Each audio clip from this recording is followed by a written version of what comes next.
પણ આપણે મ્યુચ્યુઅલ ફંડનું કામ યા ફાઇનાન્શિયલ પ્રોડક્ટનું કામ એટલા માટે નથી કરતા.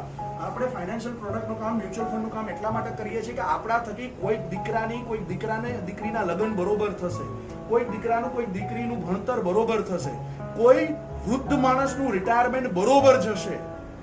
આપણે એના માટે આ કામ કરીએ છીએ. પણ આપણે આને કઈ રીતે લઈએ છીએ? ધંધા તરીકે. એક વખત તો વિચાર કરજો કે તમારા બોલવાથી કોઈ બરોબર ઇન્વેસ્ટમેન્ટ ન કર્યું અને તમે એમ વિચારીને એને પુશ કરી જવા દે ને, મારે શું જરૂર છે. એના છોકરાના એજ્યુકેશન ટાઈમે એને એવું કેવું પડે કે બેટા તું ઇન્ડિયામાં ભણી લે ને, મારું બહાર મોકલવાની તને ત્રેવડ નથી. કયા બાપને ગમશે? એની દીકરીના લગ્ન માટે 50 લાખ રૂપિયા વાપરવા હોય અને એને ખાલી 5 લાખમાં એના લગ્ન કરવા પડતા હોય, કયા બાપને ગમશે? પણ તમે શા માટે નથી જાતા એની પાસે? મારે શું જરૂર?